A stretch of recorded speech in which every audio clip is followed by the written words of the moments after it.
Are dons calling the shots during social intervention programs in crime-plagued communities? That's the question this evening, even as research from a reputable organization is supporting claims that social intervention programs are not the main factors to reduce crime and violence. This in light of criticisms of the government's decision to cut funding to the Peace Management Initiative PMI. TVJ's Andrea Chisholm revisits the study. Jamaica celebrated when news came that the volatile community of Augustown St. Andrew recorded no murders in 2016. Unity, social intervention programs including corner meetings and mediation be contributing factors.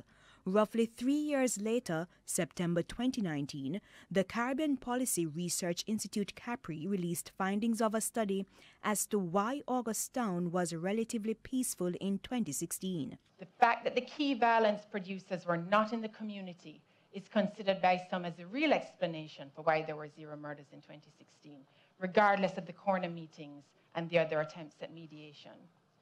Their absence concurred with intensive case management of would-be violence producers, young men who were identified as susceptible to being drawn into gang violence and who were targeted by social workers for much of that year.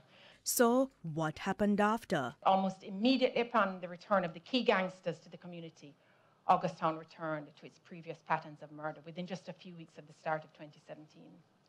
The implication of this hypothesis is thus that violence and murder correlate to the presence or absence of high-impact violent offenders in the community, a correlation which is well established in the literature, and not necessarily with violence intervention efforts. CAPRI's Director of Research, Dr. Diana Thorburn, outlined a third hypothesis.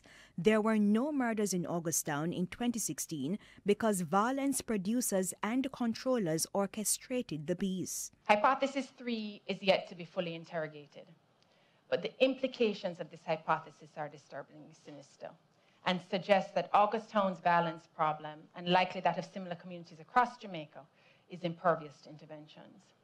There is even the suggestion that the senior violence controllers manipulated the interventions themselves.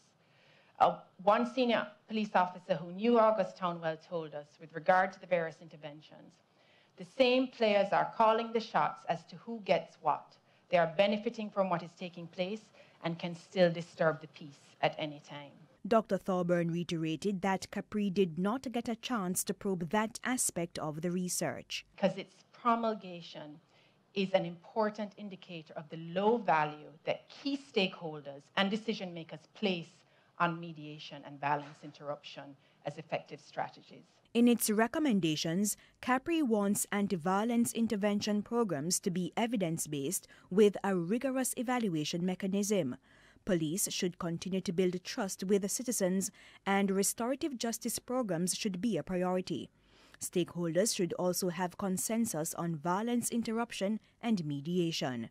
Andrea Chisholm, TVJ News.